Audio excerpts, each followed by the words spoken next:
Anderson. Hoy. Okay, and staff to be identified. Why don't we begin?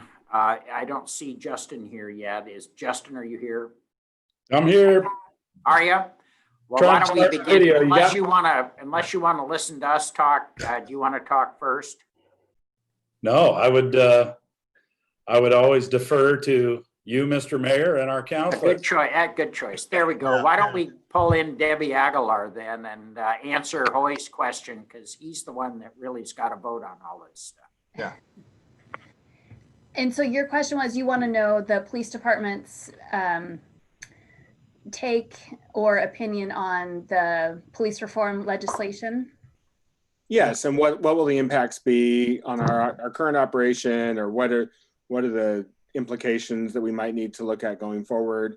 And I don't know if there's anybody from HR on here, but in terms of labor negotiations, that would be interesting to hear as well, because I think some of them might be dependent on what our, current or future contract might say.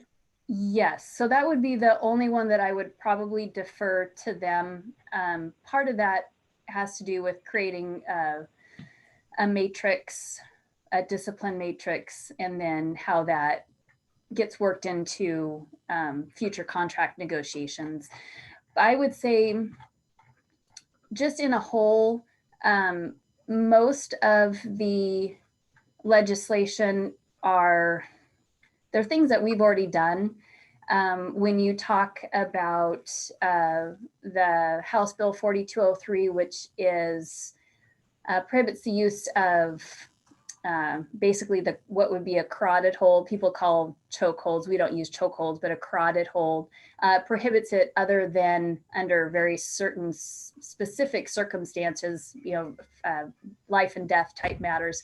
We've already made that change in our policy, so that really doesn't negatively affect us. The other one, House Bill 4205, which talks about a duty to intervene and duty to report, that is already in our it's already in our policies, but we have just added some language to make it clearer and to make it more accurately reflect what's in that House bill. So that's already done and really doesn't negatively affect us. The DPSST House Bill 4207, again, that's really on DPSST, so that doesn't, it really doesn't necessarily affect us. The tear gas, again, we do have that as a tool. This House bill doesn't preclude us from using it, just better defines under what circumstances we would be authorized to use it. And my understanding is we've already made those changes in our policies on how we would apply that. So really what happened in this special session doesn't really add much added work onto us, other than the matrix will be something that we will have to work on. We've talked about having a matrix before because it is important to have consistency when there's violations of policy and then ultimately potential discipline. So that's already been talked about historically. So that will require some work in how is that going to look? How does that tie into our contract negotiations so I'd have to probably refer, I don't know if HR can provide some more input on that. That's probably the most significant bill that came out, just in my read of them, just in terms of, because currently an arbitrator can overturn a firing, for instance. But how I read that bill is, if the discipline that's meted out is consistent with the discipline matrix, they have no ability, if they make a finding that the actual misconduct occurred, they have no ability to say, well, we don't think a firing is warranted. We think it should be a suspension. Correct. It's hugely significant. Yes, that one is and I think, rightfully so, if there's a policy violation that occurs, and the right thing to do is to either suspend and or terminate the employee, then it does allow us to make that decision, as opposed to an arbitrator to come in and decide that decision wasn't correct. So it does give us a lot more say in how we can handle our employees. It's a hugely important for law enforcement accountability. Having had, I think, one termination and one demotion overturned by arbitrators in the past, I have a keen interest in that bill. Yes. Hey, this is Brad. I just want to make sure you know I'm on here. I've been on for 6 minutes and 8 seconds. I was having trouble getting in. Chuck? Councillor Anderson, I think. Yeah, thanks. Thank you, Lieutenant, for that report. You know, I was most interested in the stuff that we pretty much already do, the no carotid holds, duty to intervene, and I'm glad to see that it is broader now than just, it's following the lead of our department. I certainly agree with Councillor Hoy that, you know, I've been involved in these a little bit as a lawyer in various times in my career. And it's, I would say, I can't speak as someone inside on this, but it seems to me it's pretty demoralizing to a law enforcement agency to go through all the correct procedures, all the process, make a finding, and then have that finding overturned by an arbitrator. And so I think that's good to make that more a strong provision. The only other thing I have, and this again is not related to our department, it's just more in general, there's a little subjectivity in both those statutes. And the chokehold one, it's if the officer thinks her life is in danger or something like that. And that's a little bit of a subjective standard. And the other one is if there's a riot, I presume there may be some way to have a declaration of a riot. I don't know whether that's the police just do that first and then can potentially use tear gas, or if it's an after the fact sort of, let's look and see if this fits the definition of a riot. So I'd like calls for a declaration by the Okay. chief. Okay, good. The other, I received, and Debbie, if you have any thoughts on this, letter along with the city manager from the police union here, asking about body cameras. Well, not asking, saying we're glad to have body cameras, put it in your budget. And we're also looking for increased training. We agree with that approach. So we'd like you to buy us some increased training as well in your budget. So what did come of, I'm particularly thinking of body cameras right now. Was any of these, was that included in any of the legislation or funded in any way that you're aware of? No, not that I'm aware of, and maybe Justin can clarify, but I'm not aware of any in the legislation. And yes, I think it's almost unanimous that officers are for body cameras, because it not only protects the public, but it protects us as well. Yeah. The biggest issue is the cost. The upfront cost to purchase them it's pretty insignificant, but the cost of the storage of the data, it can run into $250,000 a year to store the data. So it can be around $99 a month to store per camera. And if we have 190 officers, it can be really expensive. So that's the obstacle, really, is the storage issue. The storage, and then it would be public records requests, just the time to pull the videos and review the videos. And that would be fairly time intensive as well. We would probably need a full-time employee just to do that. It makes I think it'll be helpful when we have I'm sorry, Chris, go ahead. I was just going to expound on what Lieutenant Aguilar said. It makes the public records requests are particularly sensitive when you have officers that are walking into houses, you have juvenile issues, you have victims, you have uninvolved participants, and it just makes that whole management of that video very labor intensive. I'm not suggesting it's not the right thing to do. I'm just saying it can be very expensive.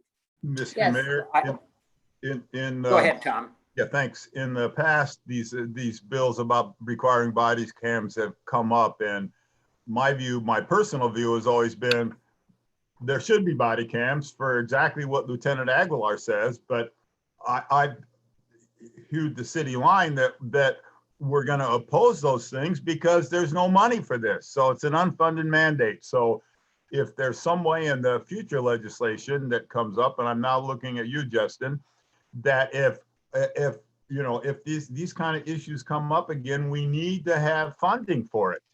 They can't just say everybody should have a body camera and then put it down at the lowest level to pay for all this stuff. I mean, we're better able to do it than, Turner or some other small city, but it's a real drain on resources for a good goal, but we got to balance things. So we will need money from the state for this.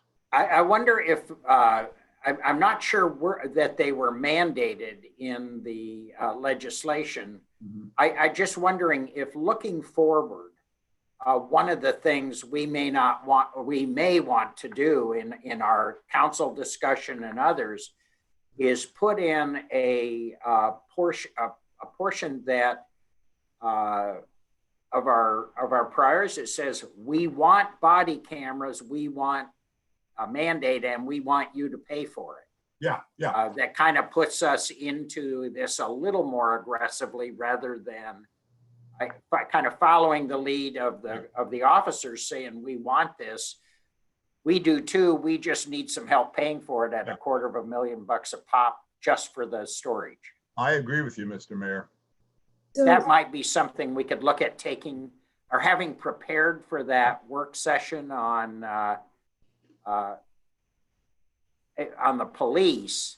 We may want to also have it prepared to come to council as part of our legislative proposals moving forward, to be kind of proactive on this.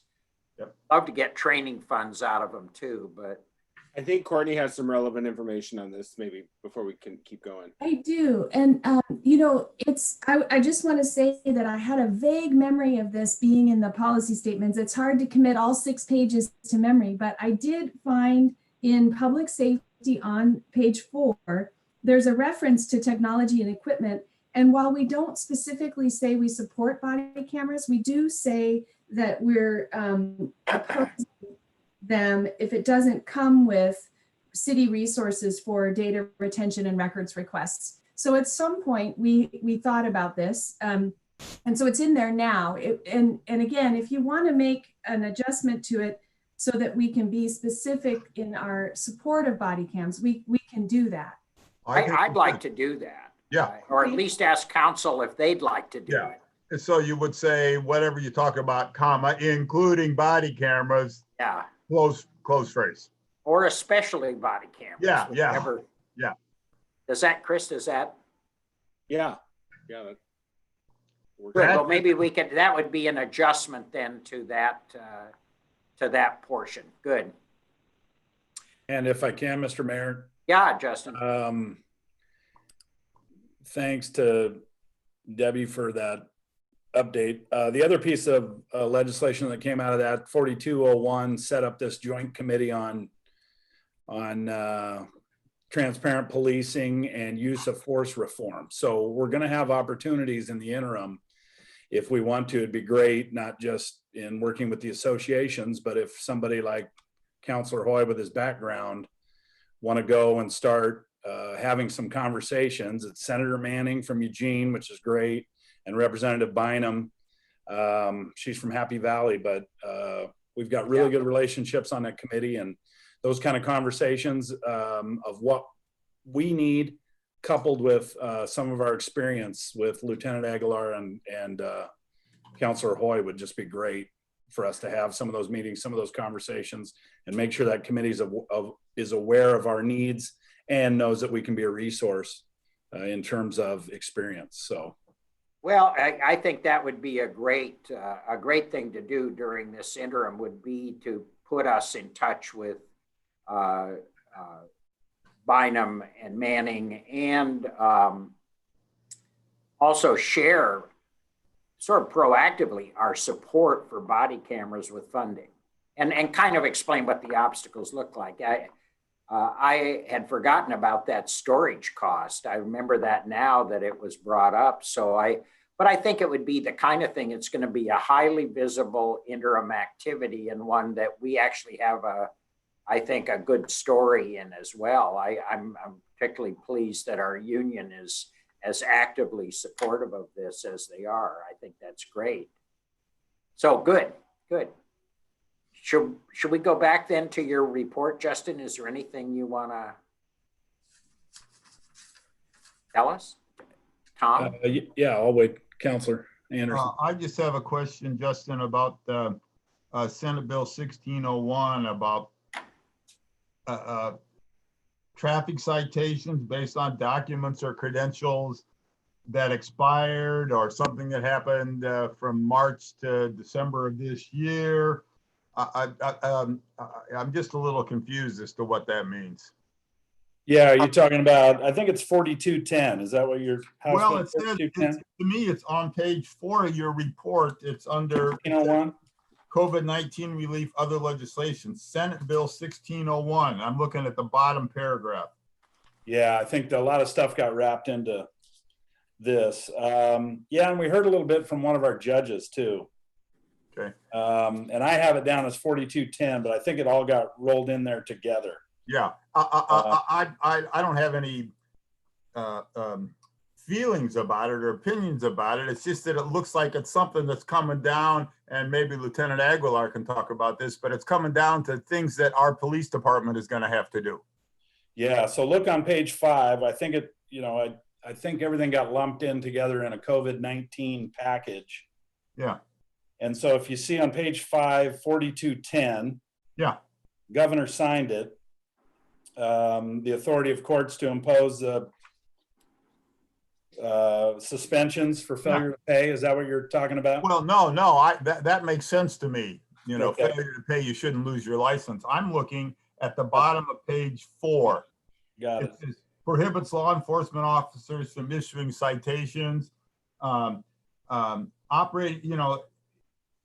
if you're doing something with disabilities, failure to register a vehicle, failure to pay fees.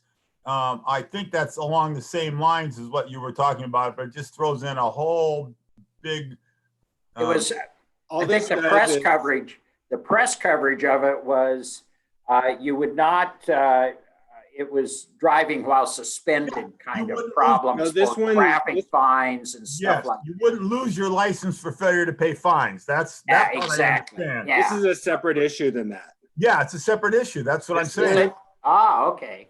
This one basically says that if you had something expire, like your vehicle registration, your driver's license, and other things, if you had that expire during this lockdown, you're not going to have that held against you. You're not going to be fined for it. That's what this basically talks about. That's perfect. Thanks, Chris. Thanks for an explanation that even a lawyer couldn't understand reading the bottom paragraph.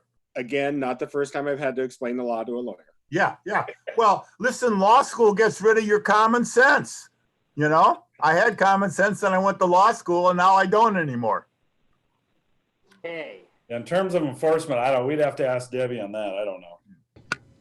Yeah, we've already briefed our officers, and they understand that DMV was shut down for a long time. I mean, heck, I moved during this time and couldn't update my address on my driver's license because the DMV was down. So we understand and aren't going to cite just because of those difficulties. Okay. Justin, what do you?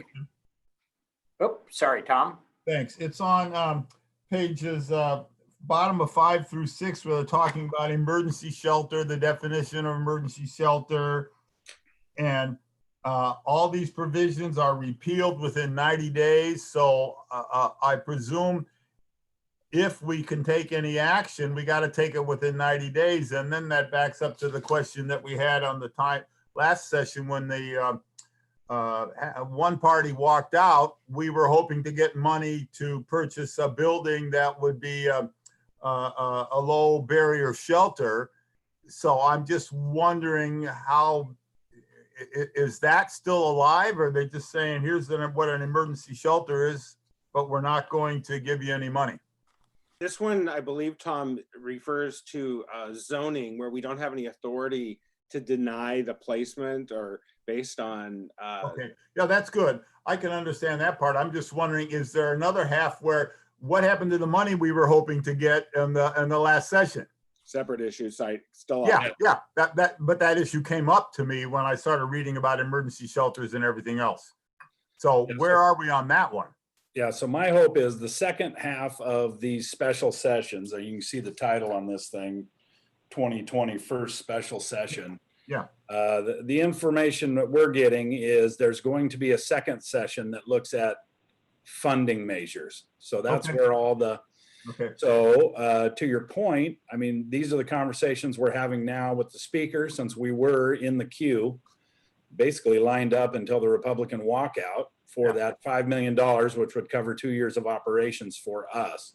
So yeah, it's just a matter of us being ready, having those discussions and making sure we're in the queue again if that kind of funding comes down. okay, good, I've also good. heard of some other municipalities doing it under COVID related funding. So I think we need to explore all of that. And I know Courtney and Eunice and I will be working on that to make sure we're in the queue come that funding session. Courtney, you got any more on that? Oh, I think we're well positioned. Thank you for all that you've done to make us so. Thank you. Is there anything else about the special session or a legislative update, Justin, that we want to cover? Yeah, just the one more, the liability protection. They've kicked that to a work group. And unfortunately, it's kind of worked its way into two sides, right? You got local governments, you've got schools, and you got businesses on one side, and you've got trial lawyers and unions on the other side when it comes to those liability protections. There was just a letter that went out yesterday with signatories from the carpenters, AFL-CIO, AFSCME, OSEA, OEA, the building trades, SEIU, et cetera. So it's really kind of breaking itself into an interesting political dynamic that I think we will be keeping an eye on. So which side are the unions on? In the next couple of weeks. Yeah, not the same side as we are. Yeah, Oh, well, you are apparently. I don't know. well, this is another example of my personal political schizophrenia in terms Yeah. of what I think as a trial lawyer and what I think as somebody who's a steward of the city's the resources. So I'll be watching this with interest. I will too. What's this play on our list? I mean, what, number 1, number 2, number 5, what is it? Yeah, and Justin, I think what you're hearing, and I hadn't weighed in yet, but what I think is you're hearing is we're not settled yet on what we really have for our Yeah. position on this. So Don't go too far out on this. conversation before you get too far over your skis. Yeah, I think that's really good advice. Yeah, we haven't been pushing anything. We're just kind of watching and seeing how things play out. Good. Yeah, I understand the city's interest, but I also understand I'm elected and I want to think a lot more about this. Just for everyone's information, in advance of our last gathering, we did send around just a one-pager. We called it a primer on presumptive liability, and it was really just 5 bullets. So really, really high level information. Yeah, it looked just like that. Just in case, I realize we all are coming at this with different levels of information, and so we were just trying to provide a baseline or a foundation for information. And we can do the same thing if you have interest on the city's ask for water, the city's ask for the navigation center, and all of the other legislative priorities as currently defined. But we just wanted that one just to give you some background. That's all. So I appreciate that, Courtney. One of the challenges, at least for me personally right now with our remote situation and the hundreds and hundreds and hundreds of emails that we're getting, is that sometimes those kinds of documents that are really critical get lost in the sea of emails Yes. that are incoming. So I appreciate you telling us about it, because frankly, I didn't remember seeing that. Well, I saw it, but I don't know, I saw it as a printed version. I never saw it in email. And you and I just had a discussion offline earlier when I said, where's the material today? And you said, I sent it to you and I couldn't find it because we're getting Yeah. hundreds of emails. So Yeah. I would hope maybe you could put some, heading in the stuff, read this, you dummy, or urgent or something that will let it. Why does Dan Atchison's have that little gold star that that's what shows up on mine. There's like a little marker. Yeah, or just something that says this Something is that- important. This is coming from the staff and it relates to an important issue, as opposed to this is coming from citizen A, which relates to another important issue, but it may be more in their mind than it is in the mind of the city council, who has to juggle a whole lot more things. Yeah. Yes, and you'll more than likely get that as testimony as well. So you'll get it two ways. So how can I could be printing material and put it in your boxes just so that you would have it if you wished to come by and pick it up. And then I guess one of the things I'm noticing is even some of the testimony that's coming in is marked urgent. So I don't know how best to, unless I can figure out what Dan's doing. I'd ask him. It's Yeah. it's the only email I get that has a little yellow star by it. I've Yeah. just never figured out why. Well, and I imagine too, there are lots of correspondence coming from staff that probably is all getting lost in Yes. the, Oh, God, yes. I'll tell you another thing to do would be to call Britta Franz and try to figure out how she gets all those Yeah, the capitals and different colors. fonts, the different fonts. That's what we want. Well, Courtney, I personally, I must, I have everything printed out and put in my box, and the mayor's there, on a regular basis. So that might be helpful, just to at least put it in our box. And Chris and Brad, I'm sure, are at City Hall all the time too. So maybe that's the easiest way to pick it up, and then we know. what I'd like to understand, so I think this relates to the legislative committee, but I think it also relates to other materials that you're getting. God, yes. So maybe what we'll do is just as a matter of practice, I'll let Tammy know and we'll try to do more of that for you to help you stay abreast of at least the things that are coming as attachments, probably. Those are probably of value, so. Okay. Mr. Mayor and Courtney, just to close, I guess, that's a perfect segue, both Councilor Hoy and Councilor Anderson. I was going to open my legislative update with just the difficulties of actually lobbying during a virtual legislative session. Now, the nice thing is in a relationship business, to not be able to physically be in a room, having conversations with people that you have relationships with is very difficult. Yes, I've got their cell phone numbers, and yes, I can text, but as you guys know, trying to get points across or valuable information within the confines of a text or into somebody's email box, where what are the odds that they even see it or their staff even sees it, really presents some interesting problems and new ways of approaching kind of the lobby game. So it's a part that both Nikki and I are working on. Again, if we can get something across in a short text, we're doing that. That certainly was our communication of choice with both the Speaker's office and the Senate presidents. But boy, it is really difficult. And I think when we look at how we're going to work with some of these interim work groups or how we can have those conversations, we're going to have to get pretty creative on how it's done. And to have the ability to have access and influence in a time like this is going to be very, very difficult. So thanks for your patience, and we're trying the best we can. Don't hesitate to do Zoom meetings anytime you want with a legislator and with any of us you want present. I think that works. These actually are very convenient to do. You don't need a heck of a lot of notice.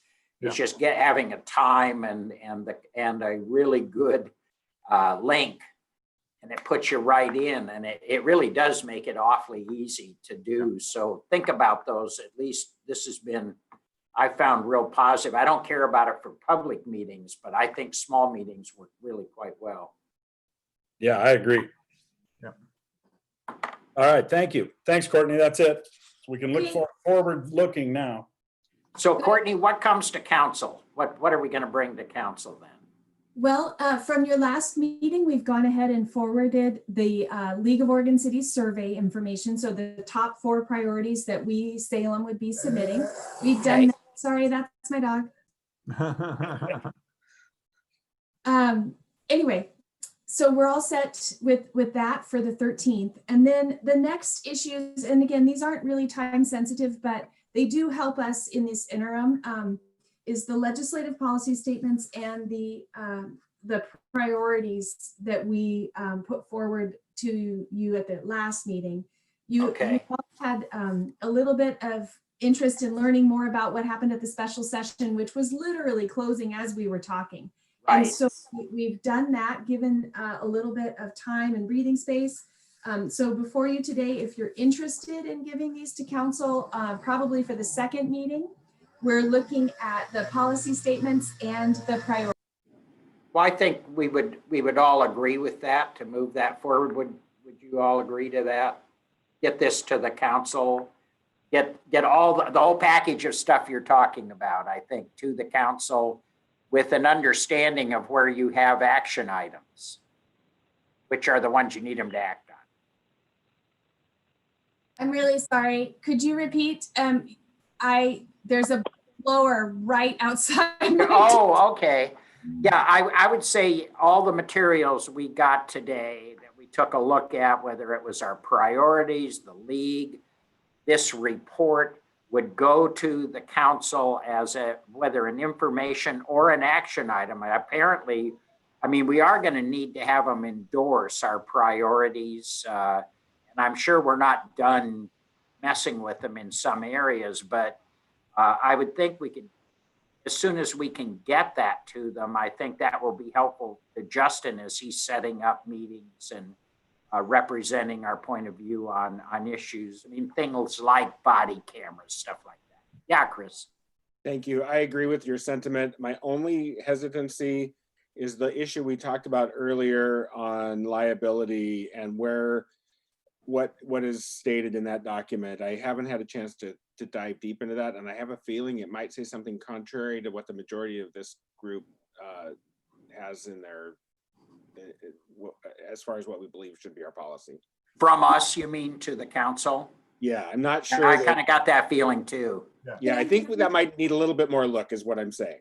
Maybe you could get that out to us and we would have a chance to. Yes, just that segment on the liability stuff, not the overall bigger thing. Right. Yeah. Right. And if we can get that taken care of, we'll take it to them. If we can't, but I agree with Chris. I really am not sure. I'd just be honest with you. If it were to confront me in council, I'd probably just vote no. Yeah. So I'd want to see, there may be some nuances we could actually improve on a little bit. Yeah. And maybe I could just back up for a second and say that the policy statements themselves do not have the presumptive liability conversation in them currently. Oh, okay. We just, because it was such a topic of interest when were a couple of hearings that the city was unable to submit our testimony, but Justin did a great job sharing it around the building, figuratively. We thought it would be of interest to you as a body just to have a little backstory. And so that's all we've done. There is not. Okay. we're Okay, not good. proposing But I think what Chris is saying is that you've now got some time to at least see what the council, vet it with council to make sure you all are on the right page at this point. And I've got this feeling we're probably in some different, and we don't know where everybody is, but Well, I started. we'll find out. I started reading the presumptive liability, and presumptive liability means it means it's a term of art in the field of law that I practice, and it's a little different term in what you're saying with respect to liability of police officers and city employees and that sort of stuff. But what I got from that was you're just giving us a neutral explanation of the terms, and we're not at the stage where now that we understand the terms, we need to take some sort of city position. Is that where we are? You're nodding your head, Courtney? Yes, but I'm not at all expecting that to come out of today's conversation. Yeah, And no, I'm not I either. believe it was Councillor Hoy who just referenced, sorry, no, it was you, Mr. Mayor. You noticed that while we might approve these now, we may continue to make refinements and approve them again and again and again. So for this purpose of today, it's just whether you want to try to move this forward to council and the priorities, or if you want to hold off, we can do it at a future meeting. Personally, I'd like to move it forward. Clearly, as I understand it now, the presumptive liability question, definition, information is really not part of that. That's a separate issue. I think it'd be interesting at some point to have a discussion, to have maybe Justin take us down the road on what legislation would do in that area, take a look at what federal or any kind of national legislation might do, but that's not what this would be. This is getting this stuff in front of council now, just to hand Justin between now and the next special session an updated priority statement that he can use. You know, I read the statements like that. There's a broad overall 30,000 feet up. Here's our principles, and down on the ground where we get to the nitty gritty about how does that apply to presumptive liability. And so I can agree with the broad principles without saying, and this is how I would interpret it as applying to presumptive liability, until we really start discussing that. Well, my understanding is we won't be discussing it in these documents that would be going to council if we agree to send these to council. I agree. Would it be okay to send this packet to council now to let them both see it and respond to it? Okay, good. And I don't know where you need action, Courtney. I know you will put it into the agenda where you need action from the council. So Yes. Great. So just to, I want to just make sure that you notice we've added a statement on infrastructure investment, which was an oversight that we've corrected. The Great. COVID recovery resources as you guys requested, and then a statement on local planning priorities. And based on your conversation today, I'm just going to make a specific reference under public safety for technology and equipment.